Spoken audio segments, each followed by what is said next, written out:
à toutes et à tous, bienvenue dans l'école du futur. J'espère que vous avez passé un bon week-end. Au sommaire de cette émission, on ouvre comme toujours avec notre focus parce que bien utiliser les écrans, vous le savez, ça s'apprend en famille. Et au jour le jour, le Clémy vous propose un nouvel épisode de votre série préférée, La famille tout écran, bien sûr. Et dans notre échange du jour, on va parler de création et de préparation de cours avec mon invité, Nejma Travaglini. Bonjour. Bonjour Lisa. Vous êtes CEO de Knowledge. Alors je le disais, des cours plus interactifs, plus engageants sur le papier, c'est la bonne idée. Oui, mais ces formats prennent du temps à être préparés et demandent quelques compétences techniques aux enseignants. Alors pour leur faciliter la tâche, Knowledge a fait le pari de l'intelligence artificielle. Objectif, simplifier la vie des enseignants et ramener un vent de fraîcheur dans les classes. On va en parler dans un instant, mais d'abord, vous le savez, c'est le focus.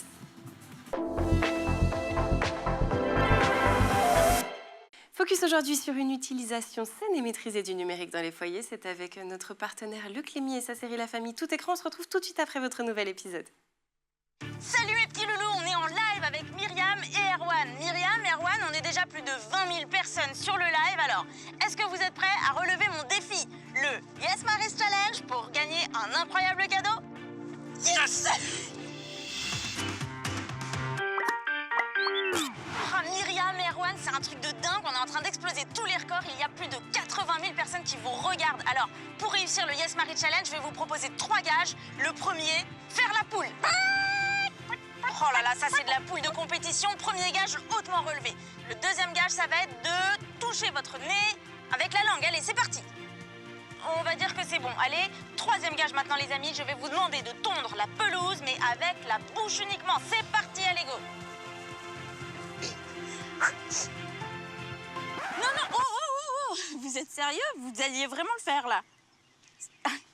C'est fou, non? Je vous avais dit ou pas? Les gens, dès que tu leur parles de challenge, ils font n'importe quoi.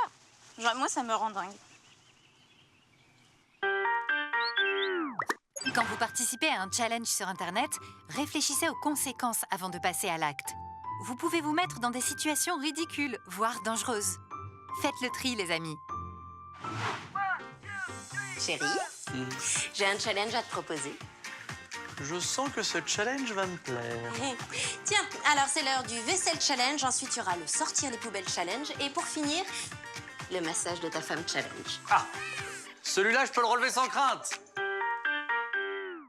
Ah, qu'est-ce qu'une semaine dans l'école du futur sans parler d'intelligence artificielle? Eh bien, ça ne serait plus l'école du futur. Alors aujourd'hui, on vous propose de découvrir une solution qui utilise l'intelligence artificielle pour faciliter le quotidien des enseignants. Knowledge, une start-up française qui brille à l'international. Et oui, puisqu'elle a été reconnue parmi les meilleures EdTech mondiales par le célèbre Time Magazine. Rien que ça, leur fer de lance, transformer un cours, une vidéo ou un document en activité pédagogique interactive en quelques minutes avec une promesse. Plus d'engagement côté élève, sans alourdir le travail des enseignants. Ça fait rêver, n'est-ce pas? Eh bien, restez avec nous puisqu'on va en parler tout au long de ce talk. Et pour m'accompagner en plateau aujourd'hui, j'ai le plaisir de recevoir la CEO de Knowledge, Nejma Travaglini. Bonjour. Bonjour Lisa.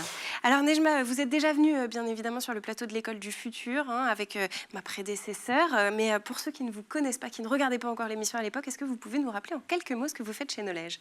Alors Knowledge, c'est un outil à base d'IA qu'on met entre les mains de l'enseignant pour l'aider à générer de façon automatique et à transformer son cours en activité pédagogique.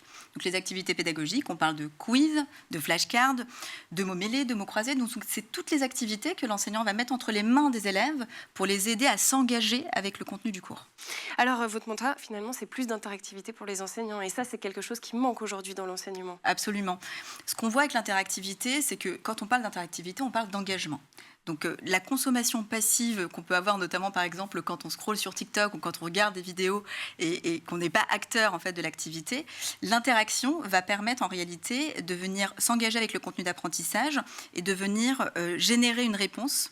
Et c'est ce qu'on appelle finalement la trace mnésique, c'est récupérer l'information pour venir ancrer une trace mnésique. Donc ça veut dire qu'aujourd'hui, il y a des études scientifiques qui prouvent que l'engagement, ça a un vrai impact sur l'apprentissage. Complètement. Je vais donner un exemple très simple. Lire un texte 10 fois, c'est beaucoup moins efficace que de se tester une seule fois sur le même texte. Et pourquoi? Parce qu'on va venir faire ce travail de récupération de l'information dans sa mémoire. Et donc, on va repasser par ces chemins dans le cerveau pour récupérer l'information, et donc on va venir ancrer l'apprentissage. Et donc c'est ce qu'on appelle les traces mnésiques, et c'est ce qui va permettre finalement de retenir, mais aussi de venir transposer la connaissance en conditions d'apprentissage, en conditions réelles plutôt. Et ça, c'est des traces qui restent sur le long terme ou ça a une efficacité finalement sur peu de temps? C'est une excellente question. Pour que ce soit efficace, il faut être dans l'interactivité dans la durée. Donc c'est pas, on l'a tous fait quand on était à l'école, lire le texte la veille pour performer le lendemain, 2 jours après, on ne se rappelle plus de rien. Et donc l'idée avec Knowledge, c'est de proposer des activités interactives qui vont permettre justement à l'apprenant de se poser des questions, de répondre aux questions, et donc de mémoriser et d'ancrer l'apprentissage dans la durée. Parce que l'objectif, encore une fois, on le sait très bien de l'école, c'est de pouvoir aider les gamins à s'insérer dans la société de façon efficace. Alors plus d'interactivité, ça ne veut pas forcément dire plus de travail pour les enseignants, en tout cas chez Oui. vous. Vous permettez notamment aux enseignants de gagner, selon vos chiffres, en moyenne 27 jours par an sur la préparation de leurs cours. Comment c'est possible ça? Ça semble énorme, 27 jours, c'est presque un mois. Alors pour l'expliquer, je vais peut-être aller plus dans le détail dans comment fonctionne Knowledge. Donc globalement, je suis enseignant. Donc moi, j'ai enseigné par exemple la psychologie à l'université. J'ai un cours sur le fonctionnement du cerveau, une vidéo YouTube par exemple, et un PDF, un article de recherche. Je vais prendre ces contenus, le mettre dans Knowledge, donc ça c'est la première étape, et l'IA va se baser sur mon cours. Ça c'est une spécificité, c'est un choix qu'on a fait qui est très fort, c'est pas comme sur ChatGPT où on ne sait pas d'où les informations viennent, ici on sait d'où ça vient. Et à partir de là, on passe à la deuxième étape qui est l'étape de guidage. Je vais dire, en fait, j'aimerais m'intéresser à comment est-ce que les neurones fonctionnent pendant le sommeil, un truc comme ça par exemple. On va pouvoir adapter, et puis troisième étape, on va sélectionner les activités, et donc les activités ici on a PowerPoint, on peut avoir des flashcards, des glossaires, etc.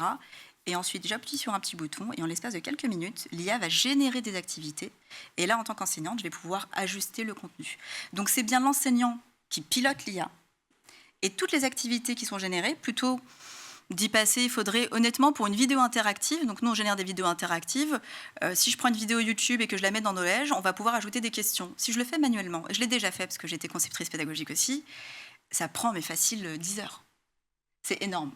Et donc les profs n'ont pas ce temps-là. Bien sûr. Et surtout, ils ont une difficulté, et c'est pour ça qu'on a créé Knowledge, c'est que dans une classe de 30 élèves, il y a potentiellement 30 élèves de niveaux différents, qui ont un niveau différent. Il y en a certains qui vont plus vite, d'autres qui seront peut-être plus lents, d'autres qui ont des troubles 10 par exemple. Et donc il va falloir proposer des activités qui permettent de répondre exactement aux besoins réels de l'élève. Et donc avec l'IA, on automatise, donc on gagne du temps, mais ce qu'on va surtout permettre, c'est de redonner à l'enseignant les moyens d'adresser les besoins de ses élèves en conditions, en classe, sans en délaisser certains parce qu'ils sont en difficulté. Alors là, vous l'avez expliqué, pour Oui. rentrer du contenu dans Knowledge, Oui. on va pouvoir en fait mettre de la vidéo, du texte, des images. C'est Tout ça, ça. ça peut se faire en simultané? Complètement. C'est ça aussi une de nos forces, c'est qu'on va pouvoir partir de sources complètement différentes, de formats différents, et ça permet finalement de croiser les regards. Je donne un exemple. Si on veut enseigner, par exemple, un cours sur l'histoire géo, on peut, par exemple, si c'est une thématique qui intéresse un élève, récupérer un article sur une série web et croiser les regards et générer les activités. Donc, plusieurs formats et plusieurs thématiques. Donc, une fois qu'on a mis toutes ces informations dans Oui. Knowledge, ça va, vous l'avez dit, générer des activités, des exercices. Ça, l'enseignant, c'est lui qui décide un petit peu ce qui va être généré. Par exemple, je veux un quiz Complètement. ou je veux un autre type d'exercice. Complètement. C'est exactement ce qui se passe à la troisième étape. À la troisième étape, je fais un peu ma liste de courses. Je me dis très bien, on a 3 catégories d'activités. On a ce qu'on appelle les supports de cours, dans lesquels on va retrouver des PowerPoint, on va pouvoir créer un nouveau contenu. On a les activités interactives, donc là, c'est les quiz, les flashcards, les glossaires. Et puis ensuite, on a ce qu'on appelle la gamification des jeux, dans lequel on va retrouver une nouvelle fonctionnalité extrêmement forte. C'est un tuteur conversationnel qui se base exclusivement sur le cours de l'enseignant. Donc c'est une forme d'extension du cours, disponible 24 heures sur 24 pour l'élève, à la maison et en classe, qui ne va pas chercher les informations à l'extérieur. Et ça, c'est important. Exactement, donc c'est sécurisé. Et c'est pour ça que les enseignants l'utilisent. Donc finalement, ça, c'est la possibilité pour les enseignants de créer presque leur propre chatbot. Exactement, c'est exactement ça. Et ils ont adoré. On l'a déployé en mai dernier. Et pendant l'été, les personnes qui disent que les enseignants ne travaillent pas l'été, c'est faux. Puisque pendant le mois de juillet, on a eu plus de 2000 agents conversationnels générés juste dans la région Île-de-France. Parce que tous les lycées, la région Île-de-France finance pour tous les lycées la solution Knowledge. Et donc, on a les enseignants qui ont généré les activités, enfin des agents conversationnels, et les ont mis à disposition des élèves pendant les vacances scolaires. Ça veut dire aussi que quelque part, on agit sur l'égalité des chances avec ce type d'outils, puisque effectivement, tous les enfants n'ont pas la possibilité d'avoir des tuteurs, des cours particuliers. Là, aujourd'hui, vous leur offrez cette possibilité à travers les enseignants eux-mêmes. Complètement, c'est un enjeu qui est important pour nous, de par nos histoires. Moi, j'ai eu un rapport très compliqué à l'école, et mon cofondateur Philippe Descotigny, qui lui a beaucoup d'expérience, a 30 ans d'expérience dans la tech, a aussi eu un rapport difficile. Et je parlais des troubles 10, par exemple. Les troubles 10, c'est difficulté à lire, difficulté à compter. C'est difficile à accompagner. Et nous, on a fait un choix qui est très fort. On s'est rapproché d'une entreprise française spécialisée dans l'accessibilité, et on a intégré dans Knowledge cette fonctionnalité-là. Et on la finance pour nos clients. Donc on absorbe les coûts, et cette fonctionnalité permet par exemple d'agrandir le texte, de traduire pour les élèves allophones par exemple. Ça, c'est quelque chose qu'on a découvert lors d'expérimentations avec la région Grand Est. On a en fait des élèves dont le français n'est pas la langue maternelle et ont du mal à comprendre, pas parce qu'ils n'ont pas le niveau, mais parce qu'en fait, tout simplement, ils n'ont pas la maîtrise de la langue. Et donc, on va pouvoir traduire de façon automatique, toujours de façon sécurisée, avec une IA qui est souveraine et qui va permettre finalement, en tout cas, c'est ce qu'on espère, offrir plus d'égalité aux gamins, en tout cas, le même niveau de chance. C'est ce qu'on espère avec l'école. Bon, et alors ça, du coup, c'est disponible, c'est le mode FALC, pour facile à lire et à comprendre. Ça, c'est disponible sur tous les exercices qui vont être générés. Oui. C'est aussi sur le chatbot. Exactement. Sur toutes les activités, tout est accessible. Bon, alors finalement, j'ai envie de dire que c'est un peu le Graal, pour revenir sur ce chatbot pour les enseignants, d'avoir ces enseignements, son cours, sans hallucination possible. Oui. Et en même temps, on sait aujourd'hui que les élèves, ils ont tendance plutôt à se tourner vers les chats GPT et compagnie. Oui. Alors, comment est-ce qu'on arrive à intégrer ça dans leur quotidien, un nouveau chatbot créé par l'enseignant ? Alors, on a fait un truc, je vais vous dire, les enseignants, la première fois qu'ils ont testé Knowledge, ils m'ont dit « j'adore, c'est génial, parce que c'est comme dans ma salle de classe. Je ferme la porte, c'est mon espace, parce que tout est sécurisé, c'est mon espace à moi. » L'agent conversationnel de l'élève, il est créé par l'enseignant, à partir du cours de l'enseignant. Et ensuite, l'élève est en autonomie avec le chatbot. Les gamins ne sont pas très fans finalement de ChatGPT parce qu'ils se rendent bien compte qu'il y a des hallucinations. Ils en ont conscience. Maintenant, au bout de... Ça fait quoi ? Ça fait presque 2 ans, 3 ans qu'on est sur le marché français, vraiment le territoire français. Et finalement, on voit qu'il y a une éducation qui s'est... Petit à petit, les élèves ont conscience que l'IA peut dire des choses qui sont fausses. Et puis, ils veulent apprendre. Et donc, ils veulent apprendre et c'est très facile. Ils ont cet agent, ils sont à la maison. Parfois, les parents les aident aussi. Donc, c'est un vrai changement pour eux. Oui, puis on se dit aussi que côté élève, potentiellement, en ayant un chatbot personnalisé, effectivement, on a plus de chances de réussir ses examens en ne s'éparpillant pas. Parce que c'est aussi la difficulté aujourd'hui avec les IA génératives, c'est que c'est un tel flux d'informations que parfois c'est difficile quand on a 13, 14, 15 ans de savoir faire le tri dans toutes ces infos. C'est extrêmement difficile et on revient à cette notion qui est essentielle et primordiale pour les années à venir, et on en parle beaucoup et on ne sait pas trop comment l'enseigner, qui est la métacognition. Qu'est-ce que je maîtrise et qu'est-ce que je ne maîtrise pas ? Qu'est-ce que je sais et qu'est-ce que je ne sais pas ? Et ça, les activités qu'on propose permettent de faire émerger ce travail de métacognition qui est essentiel à l'école, mais surtout dans la vraie vie, et on le voit en entreprise. C'est une grosse difficulté, d'autant plus avec l'émergence de l'IA qui commence à automatiser pas mal de choses, et on nous dit, bon, il faut qu'on soit plus créatif, il faut qu'on ait une métacognition beaucoup plus élevée. Eh bien, c'est en mettant les élèves en autonomie face à leur contenu d'apprentissage, en leur permettant de faire des erreurs sans leur... tomber dessus. Oui, exactement, parce que c'est bien là aussi le problème. D'ailleurs, les activités qu'on génère, elles mettent l'erreur. L'erreur est au cœur et permet l'apprentissage et permet la prise de confiance. Oui, parce qu'aujourd'hui, dans notre culture française, on a un petit peu de mal avec l'erreur. Effectivement, c'est l'expression, on tombe tout de suite sur les élèves, alors que finalement, l'erreur, ça fait partie aussi d'un parcours. Ça fait partie d'un parcours et c'est tout simplement la façon dont fonctionne notre cerveau. Quand on parle du cerveau bayésien qui prédit, on prédit des choses, on émet des hypothèses, il faut qu'on les teste. Et donc, c'est en faisant des erreurs qu'on met à jour. Et donc, c'est ce qu'il y a de plus efficace pour apprendre. Et c'est ce qu'on essaie de faire. Bon, on va partir en pause dans un instant, mais juste avant de partir en pause, on parlait des enseignants. Est-ce que vous avez pu observer une certaine réticence aujourd'hui de la part des enseignants à utiliser des outils d'intelligence artificielle ? Pour le coup, nous, non. On a toujours eu un accueil exceptionnel. C'est marrant parce qu'on dit que les Français, on est en retard, etc. Nous, on a commencé par le marché américain et on est revenu en France à la demande de représentants de l'éducation nationale qui nous ont dit c'est super, c'est génial, il nous le faut en français. Et on l'a fait.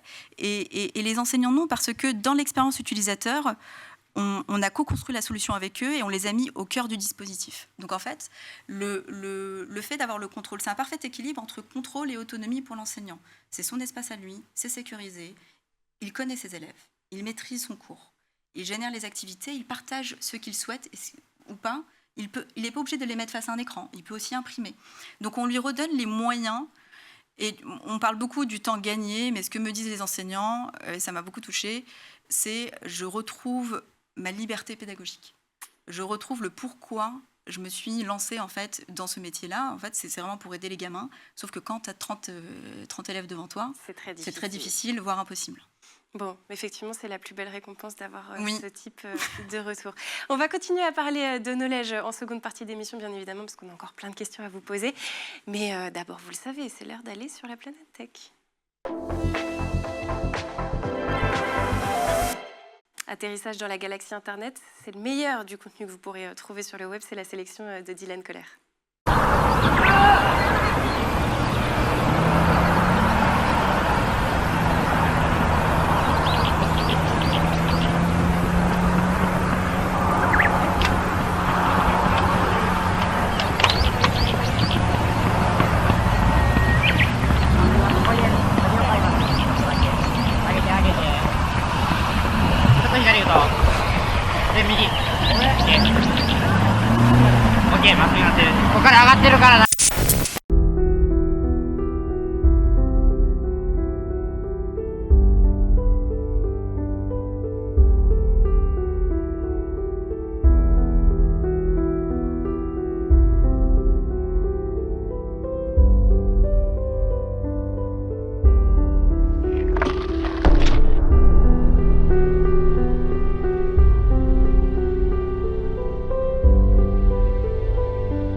Et nous voilà de retour sur le plateau de l'École du Futur, toujours en compagnie de mon invité, bien évidemment, Nejma Travaglini, CEO de Knowledge, une plateforme dont on continue à parler tout de suite dans la seconde partie du talk.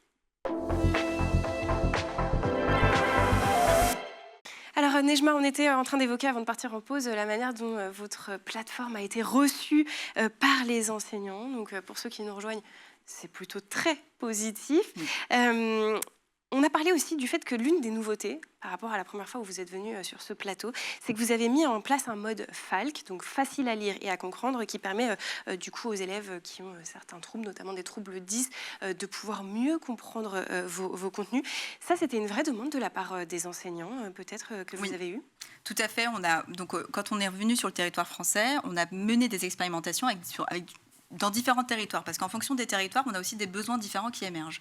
Et donc avec la région Grand Est, on a plusieurs éléments qui sont sortis. L'élément globalement essentiel, c'est le sujet de l'inclusion.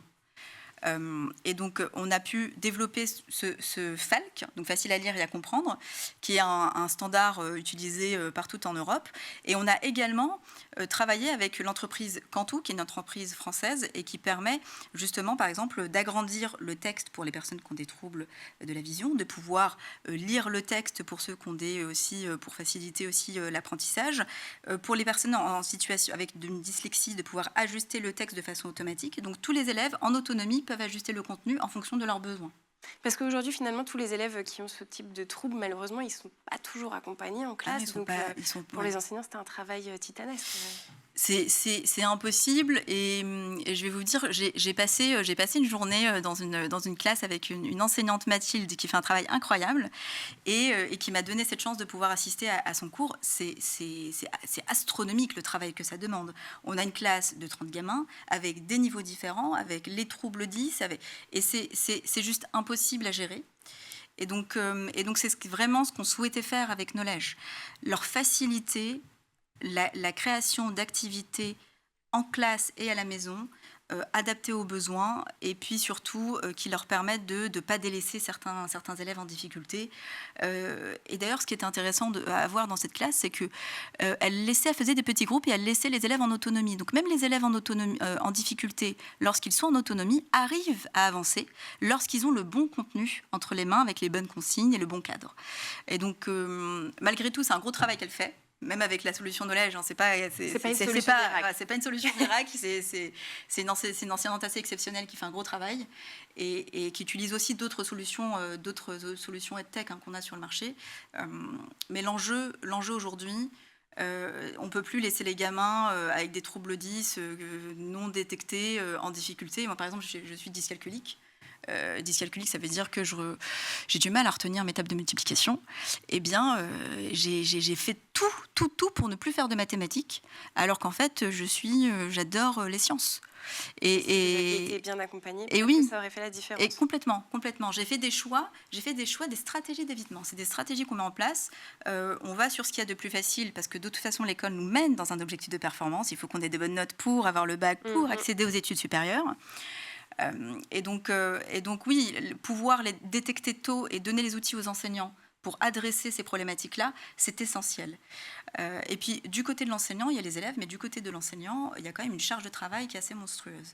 Et ça, c'est quelque chose, on est très sensible à ça. Il y a des enseignants qui nous ont dit « je me sens bien, ça me fait du bien, je me sens compétent ». J'ai perdu un peu ce sentiment de compétence, cette satisfaction dans mon travail. Et ça, c'est important, parce que quand on va au travail, on veut le faire correctement, mais on veut prendre aussi du plaisir, surtout quand c'est difficile. Et donc, c'est aussi pour ça qu'on a co-construit avec eux la solution. On a même parfois développé des fonctionnalités pendant des mois et des mois qu'on a mis à la poubelle, parce qu'ils nous ont dit... Niet, ça ne fonctionne pas votre truc. Donc c'est aussi ce qui a fait le succès, je pense, de Knowledge. C'est ce que j'allais dire, c'est que finalement aujourd'hui, quand on parle d'intelligence artificielle et du fait que les enseignants la craignent un petit peu, c'est parce que c'est des solutions qui ne sont pas forcément pensées pour eux et du coup ils ont peur d'être remplacés. Donc effectivement, c'est peut-être la clé d'aller directement sur le terrain et d'entendre les revendications de chacun. Là, on a parlé de toute la partie création des activités. Une fois qu'elles sont créées, bien évidemment, il faut les mettre à disposition des élèves. On peut le faire en classe, on peut le faire à la maison. Comment ça se passe ? Alors, on a aussi fait un choix qui n'est pas du tout sexy, c'est-à-dire de s'intégrer pleinement dans les outils que les enseignants utilisent. Donc, les ENT, Pronote. Pour les lycées, par exemple, on a une plateforme nationale qui s'appelle ELEA. Tout est compatible avec l'écosystème numérique de l'enseignant. Bon, pas sexy, mais pratique pour les enseignants. Exactement. Et je dis ça parce que c'est un choix fort. On n'a pas fait ce choix de faire une super belle plateforme qui oblige l'enseignant à sortir de son espace pour revenir. Non, c'est là où il est, on s'est intégré dans son espace, on est compatible, c'est sécurisé, c'est souverain. On parle beaucoup de souveraineté, mais c'est important.